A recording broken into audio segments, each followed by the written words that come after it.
So international లెవెల్లో మనం ఒక కంట్రీని ఫైండ్ అవుట్ చేసాం. బట్ ఆ కంట్రీలో ఉన్న బయ్యర్స్ ని మనం ఫైండ్ అవుట్ చేసినప్పుడు ఆ బయ్యర్స్ జెన్యూనా కాదా? సో జెన్యూనా కాదా ఎలా తెలుసుకోవచ్చో ఈ వీడియోలో క్లియర్ గా తెలుసుకునే ప్రయత్నం చేద్దాం. So welcome to Telugu business investment channel. దయచేసి మీ అందరికీ చెప్తున్నా, నేను ఎవరైతే ఎక్స్పోర్ట్ అండ్ ఇంపోర్ట్ బిజినెస్ చేద్దాం అనుకుంటున్నారో, ఆల్రెడీ చేస్తున్నారో, వాళ్ళందరికీ నేను చెప్పేది ఏంటంటే, నేను ఇస్తున్న కంటెంట్ నేను 100% గ్యారంటీకి చెప్పగలుగుతా. ఎంటైర్ యూట్యూబ్లో ఎక్కడైనా మీరు ఎక్స్పోర్ట్ కౌన్సిల్ ఎక్కడైనా మీట్ అటెండ్ కానీ దే విల్ ఛార్జ్ 15,000 to 20,000. నేను మీకు ఫ్రీగా ఎవ్వరి వల్ల, అది కూడా ఒకటే రోజు ఒక 5 hours 6 hours క్లాస్ చెప్పేసి ఒక 15,000 నుంచి 20,000 ఛార్జ్ చేసే వాళ్ళు చాలా మంది ఉన్నారు. సో మీకు ఎవ్వరు కూడా ఇవ్వని విధంగా కంటెంట్ మీరు ఎంటైర్ యూట్యూబ్ లో హిందీ ఛానల్స్ లో కానీ as well as Telugu channels లో కానీ వెతకండి.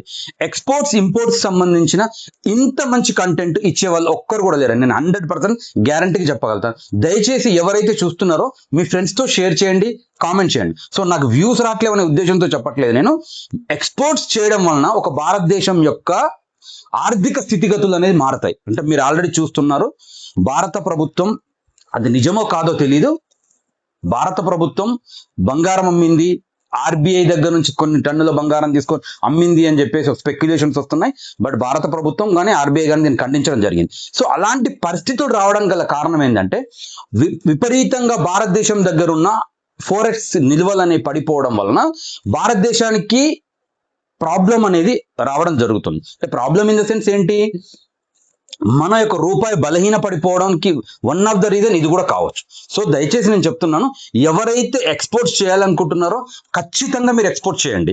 ఇది మీ కుటుంబానికి, మన దేశానికి చాలా ఉపయోగకరమైనది. సో నేనేం చెప్తున్నా అంటే, ఈ వీడియోలో మనం క్లియర్గా తెలుసుకుందాం దేని గురించి. ఒక కంట్రీలో ఒక కంట్రీని ఐడెంటిఫై చేస్తాం, బట్ కంట్రీలో ఒక బయ్యర్ని కూడా ఫైండ్ అవుట్ చేసాం. బట్ ఫైండ్ అవుట్ చేసిన బయ్యర్ జెన్యూనా కాదా, ప్రాపర్ గా ఈ వీడియోలో తెలుసుకునే ప్రయత్నం చేద్దాం. సో జెన్యూన్ అనేది ఎలా తెలుసుకోవచ్చు అనేది చూడండి. మీరు ఏ బయ్యర్ అయితే ఉన్నాడో ఆ బయ్యర్ యొక్క కంపెనీ వెబ్సైట్ ని విజిట్ చేయొచ్చు. మీకు వెబ్సైట్ ని విజిట్ చేయడం వలన ఆ కంపెనీ యొక్క స్థితిగతులు, ఆ కంపెనీ ఎన్ని సంవత్సరాల నుంచి ఎస్టాబ్లిష్ అయి ఉంది, జెన్యూనా కాదనేది 90% తెలిసిపోయే అవకాశం ఉంది ఇక్కడ మీకు. నెక్స్ట్, ఆస్క్ ఫర్ గౌస్ట్ registered documents of the buyer. మీరు ఏ కంట్రీకి అయితే ఫలానా కంట్రీ, సపోజ్ జపాన్ తీసుకున్నారు, జపాన్ కి మీరు ఇక్కడ నుంచి మామిడి పండ్లు పంపిస్తున్నారు అనుకుందాం.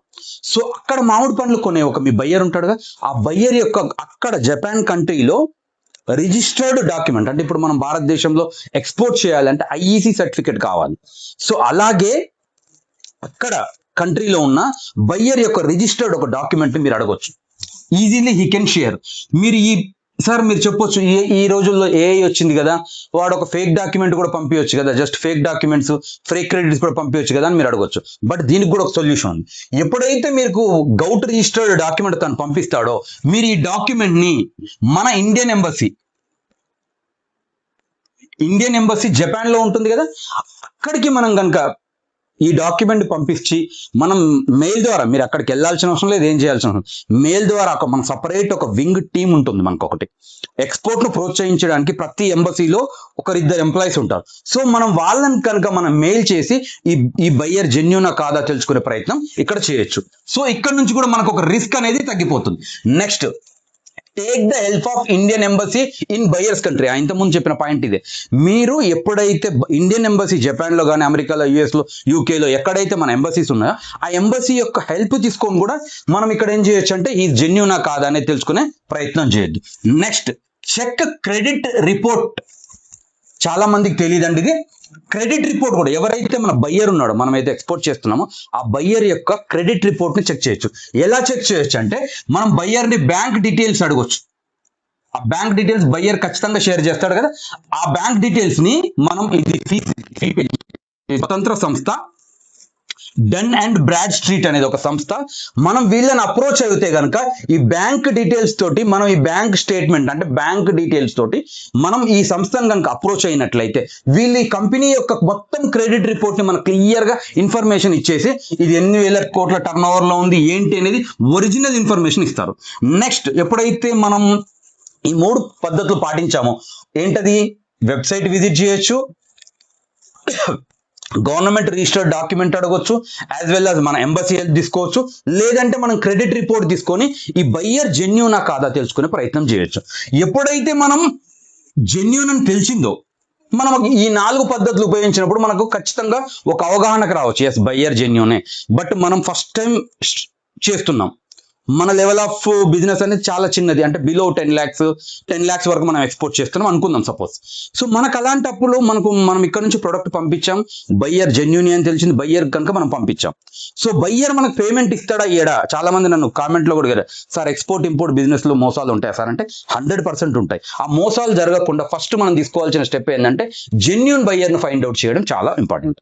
సో మనం జెన్యూన్ బయ్యర్ ను కూడా ఫైండ్ అవుట్ చేసాం, ఫస్ట్ కంట్రీని ఫైండ్ అవుట్ చేసాం, కంట్రీలో ఉన్న జెన్యూన్ బయ్యర్ని ఫైండ్ అవుట్ చేసాం. ఇప్పుడు మనం ప్రోడక్ట్ పంపించాం, ఏ కంట్రీ, జపాన్కి అయితే మామిడి పండ్లు పంపించాము, బట్ మనకు పేమెంట్ రావాలి కదా. మనకి ఇక్కడ అతని దగ్గర నుంచి మనకు ఆర్డర్ వచ్చింది, మనం ఇక్కడ నుంచి మన ప్రోడక్ట్ ని అక్కడికి పంపించాం, బట్ మనకు పేమెంట్ పరిస్థితి ఏంటి? సో మనం కొత్తగా స్టార్ట్ చేస్తున్నాము, బిలో 10 lakhs వరకు చిన్న స్థాయిలో మనం ఎక్స్పోర్ట్ చేస్తున్నాం అనుకున్నప్పుడు అడ్వాన్స్ పేమెంట్ గా తీసుకోవడం అనేది చాలా ఉత్తమమైన మార్గం. ఇక్కడ ఏంటంటే వాళ్ళకి కానీ మనకి కానీ రిస్క్ ఉండదు. అడ్వాన్స్ పేమెంట్ మెథడ్స్ 5-6 రకాలు ఉంటాయి. సో నెక్స్ట్ వీడియోలో నేను మిగతా 3 రకాలను నేను ఎక్స్ప్లెయిన్ చేసి రాబోయే వీడియోస్ లో పేమెంట్ టర్మ్స్ అండ్ కండిషన్స్ ఎలా ఉంటాయో దీని మీద ఒక కంప్లీట్ వీడియో చేయడానికి ప్రయత్నం చేస్తా. బట్ మనకు అవసరం ఏంటంటే మనం ఇనిషియల్ స్టేజ్ లో స్టార్ట్ చేస్తున్నాం కాబట్టి అడ్వాన్స్ పేమెంట్ తీసుకొని మనం షిప్మెంట్ చేయడం అనేది చాలా ఉత్తమమైన మార్గం, మనకు కూడా టెన్షన్ ఉండదు. నెక్స్ట్ ఇంకొక ఉంది, ఎల్సి అంటాం, లెటర్ ఆఫ్ క్రెడిట్. రెండో పేమెంట్ మెథడ్ ఏంటంటే ఎల్సి, లెటర్ ఆఫ్ క్రెడిట్. అంటే ఏంటంటే దీనికి బ్యాంక్ గ్యారంటీ ఇస్తుంది. ఎలా ఇస్తుంది అంటే నెక్స్ట్ పేమెంట్ ఒకటేమో అడ్వాన్స్ పేమెంట్, రెండో మోడల్ ఏంటంటే ఎల్సి, లెటర్ ఆఫ్ క్రెడిట్. ఈ లెటర్ ఆఫ్ క్రెడిట్ ఎవరు ఇస్తారంటే మనం ఇక్కడ నుంచి మామిడి పండ్లు జపాన్ పంపించాం, అక్కడ బయ్యర్ ఉన్నాడు కదా, ఆ బయ్యర్ ఏం చేస్తాడంటే తన దేశంలో ఉన్న ఒక బ్యాంక్ దగ్గరికి వెళ్ళి నేను ఫలానా ఇండియా నుంచి ఫలానా ఎక్స్పోర్ట్ కంపెనీ నుంచి నేను మామిడి పండ్లు కొంటున్నాను, వాళ్ళకి పేమెంట్ ఇష్యూ కోసం మీరు గ్యారంటీ ఇవ్వండి అని చెప్పేసి మన బయ్యరు అక్కడ బ్యాంక్ గ్యారంటీ తీసుకుంటాడు. సో మన బయ్యర్ అక్కడ బ్యాంక్ అప్రోచ్ అయితే ఆ బ్యాంక్ ఏం చేస్తుందంటే మనకు గ్యారంటీ ఇస్తుంది, మీరు మామిడి పండ్లు పంపించండి, మీ పేమెంట్ ఇచ్చే బాధ్యత నాది అని లెటర్ ఆఫ్ క్రెడిట్. దీన్ని ఎల్సి అంటారు. ఎల్సి లెటర్ ఆఫ్ క్రెడిట్ అనేది మన బయ్యర్ కంట్రీలో ఉన్న బ్యాంక్ మనకు గ్యారంటీ ఇస్తుంది. నెక్స్ట్ దీని మీద కూడా ప్యూర్ గా నేను ఒక నెక్స్ట్ వీడియో చేస్తాను. నెక్స్ట్ ఈసీజీసీ, నెక్స్ట్ మోడల్ ఏంటంటే EC, export credit guarantee corporation. ఇదేంటంటే మన ఇండియాలో ఉన్న భారతదేశం యొక్క సంస్థ ఇది. మీరు ఎక్స్పోర్ట్ చేయండి, మీరు మీ పేమెంట్ కి నేను గ్యారంటీ ఇస్తాను. Export council ECGC, export credit guarantee corporation. ఈ కార్పొరేషన్ అనేది భారత ప్రభుత్వం ద్వారా ఏర్పాటు చేయబడిన భారత ప్రభుత్వ సంస్థ. ఈ సంస్థ ఏం చేస్తుందంటే మనకు క్రెడిట్ గ్యారంటీ అనేది, మనకు గ్యారంటీ అనేది ఇస్తుంది.